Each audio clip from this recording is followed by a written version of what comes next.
C'est en allant se coucher, vers 11 heures du soir, qu'il vit l'araignée.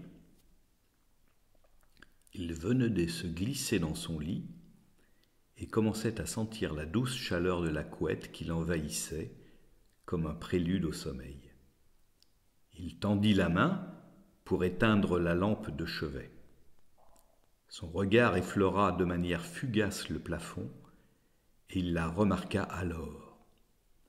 C'était une araignée de petite taille, immobile, placée juste à l'intersection du plafond et du mur, en surplomb du lit. Il eut un réflexe de dégoût. Non pas qu'il soit arachnophobe, comme sa voisine du dessous, Suzy. Cette dernière, avec qui il entretenait d'ailleurs des relations de voisinage très cordiales, avait une peur panique des araignées. Il l'avait déjà vue plusieurs fois avoir des crises d'angoisse à la simple vue d'une araignée, même petite et inoffensive. Elle devenait livide, se mettait à trembler, à balbutier. Elle n'arrivait pas à se contrôler et ses terreurs mettaient du temps à se calmer, car en plus, elle était incapable de se débarrasser elle-même de ses animaux. Et il lui était arrivé de faire appel à lui pour ça. Ils en avaient discuté souvent, et il était bien sûr impossible de la raisonner. Par curiosité, il s'était renseigné et avait appris que c'était la phobie la plus répandue au monde, qu'on pouvait même la considérer comme un phénomène culturel. Il apprit aussi qu'il y avait des traitements relativement efficaces et il trouva même un centre spécialisé dans leur ville qu'il lui indiqua. Son refus de se traiter lui sembla bizarre, comme si cette phobie était un trait incoercible de son caractère et que l'enlever, c'était lui enlever une part de sa personnalité. Il n'avait pas insisté et l'avait laissé à sa phobie, même s'il fallait l'aider parfois dans ces épisodes de panique. Non, il n'était pas arachnophobe. Les araignées ne lui inspiraient ni peur ni intérêt. Ces arthropodes le laissaient indifférent. Et il n'y attachait pas d'importance. Ce soir-là, ce qui l'embêtait surtout, c'est que l'araignée était au-dessus de son lit et qu'elle pouvait tomber sur lui pendant qu'il dormait. Il trouvait cette perspective répugnante. Il décida donc de se débarrasser de l'intruse.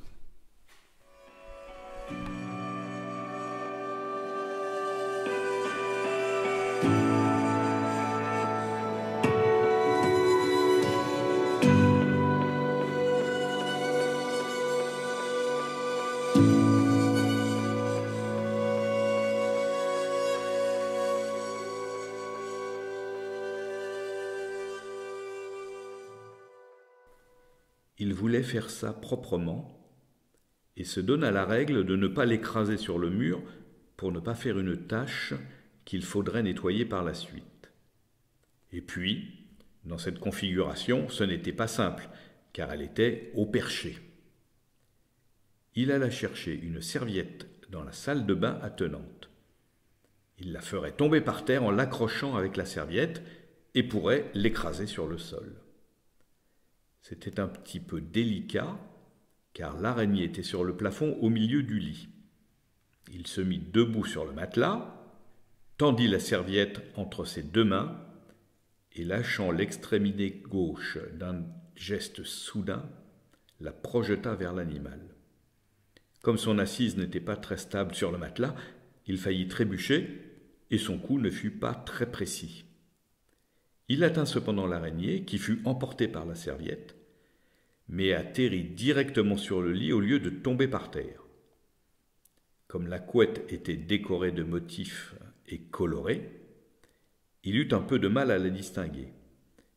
Puis, l'ayant identifiée, en train de se déplacer à toute vitesse, il chercha à la frapper avec la serviette. Il dut s'y prendre à plusieurs fois avant de la toucher, car elle courait vite, et la surface irrégulière et molle de la couette n'était pas propice. Il réussit à la chasser hors du lit, et l'arachnide se retrouva sur le sol. Très vive, elle se remit à courir de toute la vélocité de ses 8 pattes et se réfugia sous le lit.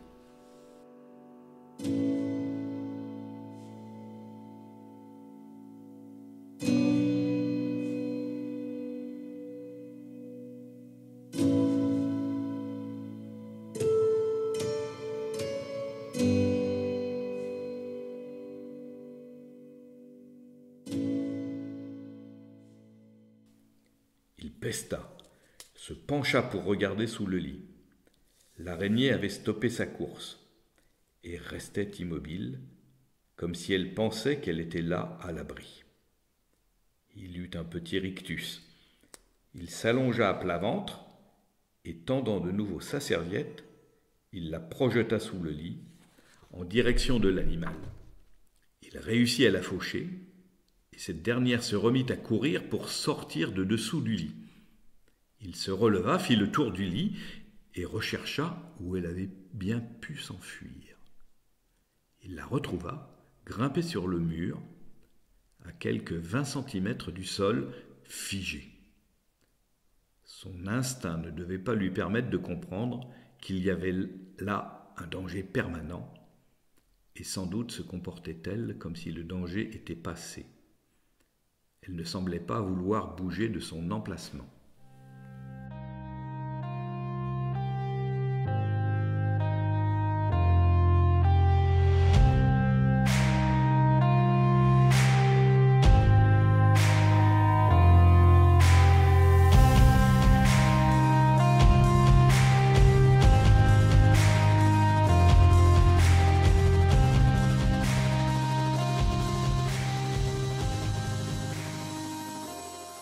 Il changea de tactique et, délaissant sa serviette, il pensa avoir trouvé un moyen d'éliminer la gêneuse sans laisser de traces sur le mur.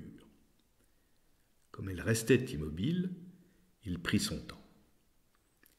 Il alla chercher le petit aspirateur qui se trouvait dans l'armoire de la chambre, prit le temps de le brancher, l'approcha de la bête et le mit en marche soudainement. L'araignée fut aspirée aussitôt. C'était terminé et sans bavure. Avec un certain contentement, il débrancha l'aspirateur et le remit dans l'armoire. En déposant le tuyau près du corps de l'aspirateur, il vit l'araignée ressortir du tube et s'enfuir de nouveau dans la chambre. Avec un geste d'énervement, il la poursuivit en essayant de l'écraser avec son pied, mais n'y parvint pas. L'araignée traversa la chambre et il la vit disparaître dans la salle de bain dont il avait laissé la porte ouverte. Il s'y précipita à son tour, alluma la lumière et parcourut des yeux toute la pièce pour la localiser. Il ne la vit pas de prime abord. Elle avait dû se cacher dans quelque recoin. Il la chercha soigneusement, regardant sous le lavabo, près du meuble, des tiroirs. Il vit enfin qu'elle était en train de grimper sur la baignoire. Il sourit et la laissa progresser. Elle se mit à trotter sur le bassin de la baignoire et atteignit le fond. C'est ce qui l'attendait. Il prit la pomme de douche qu'il dirigea vers elle et ouvrit brusquement le robinet. L'araignée fut emportée par le flot qui la submergea. Il dirigea le jet de telle façon qu'elle soit entraînée vers l'évacuation au bout de la baignoire. La bonde était soulevée et l'araignée se coinça dessus, essayant de résister au courant. Mais il approcha la pomme de douche très près et insista longuement. Il voyait bien qu'elle essayait de résister, mais elle n'était pas de taille à combattre. Elle fut emportée soudain et disparut dans le tuyau de vidange. Il ferma alors le robinet, satisfait et débarrassé de cette intruse.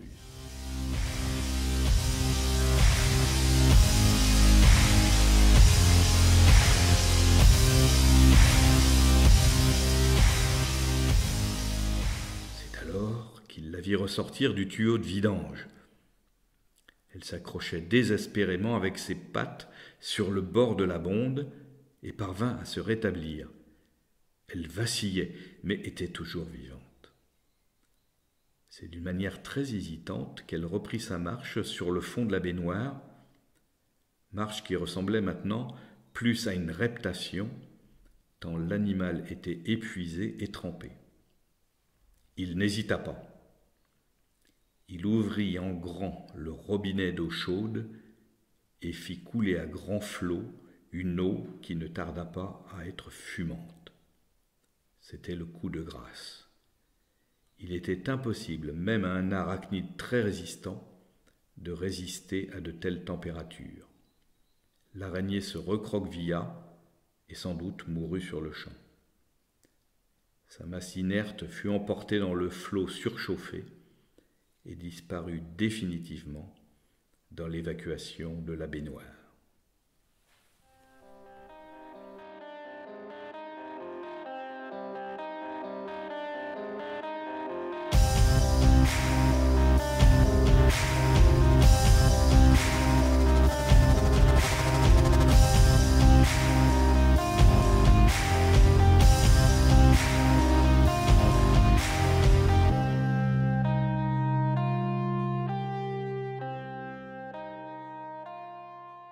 Il poussa un soupir de soulagement, sans doute par superstition et aussi pour se calmer.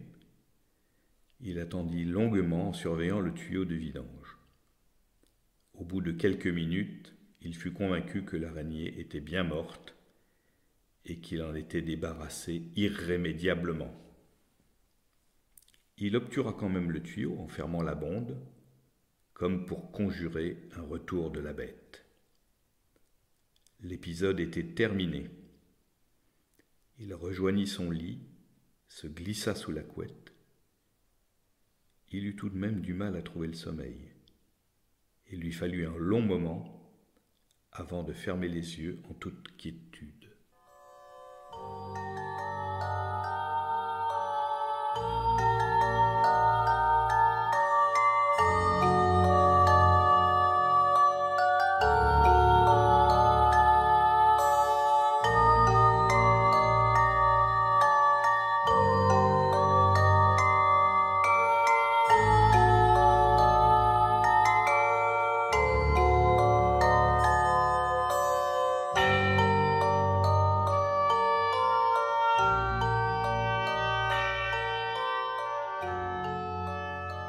Le policier regarda la jeune femme qui était devant lui.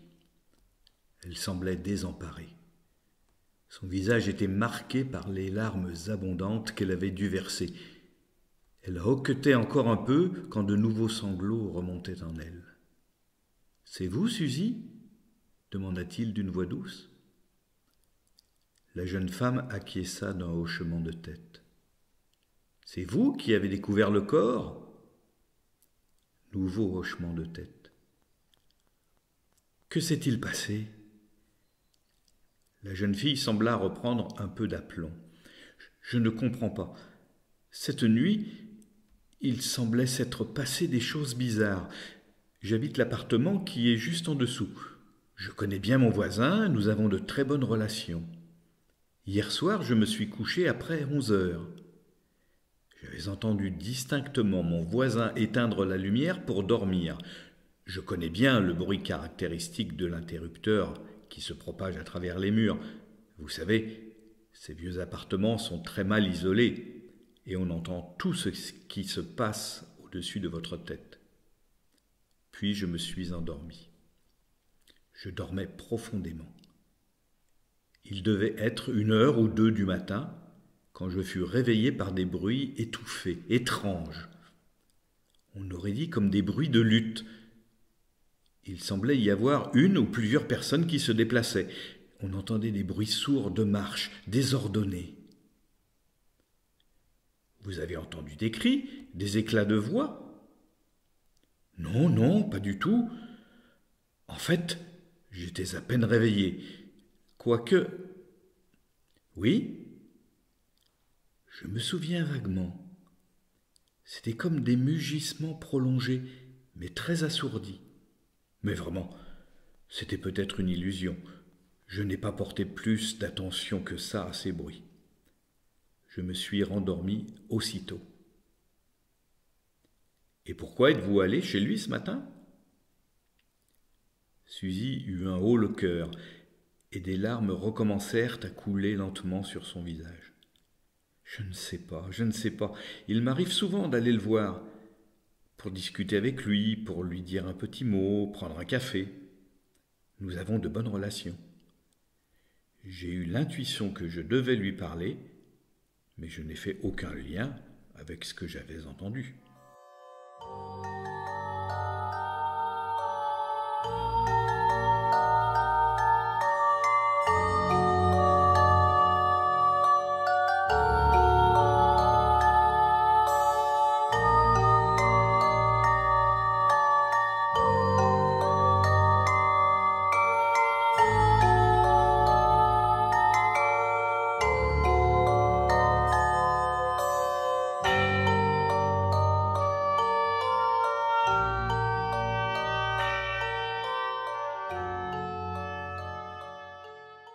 Elle s'arrêta et éclata en sanglots. Le policier ne dit mot et se contenta d'attendre.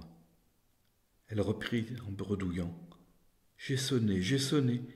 Il ne répondait pas. Je savais qu'il était là à cette heure-ci. J'ai tambouriné à sa porte. Puis, inquiète, je suis descendue pour demander à la concierge d'ouvrir. Et on l'a trouvé là, étendu sur le tapis, recroquevillé dans le salon. C'était horrible. » Elle éclata de nouveau en sanglots, encore plus fort. « Qu'est-ce qui s'est passé ? Que lui est-il arrivé ? dit-elle. Le policier répondit dans un soupir. « C'est incompréhensible. Il n'y a pas d'effraction, pas de traces de lutte, pas de blessure apparente. Mais de quoi est-il mort ? Une crise cardiaque soudaine ? Je ne pense pas. Mais quoi alors ?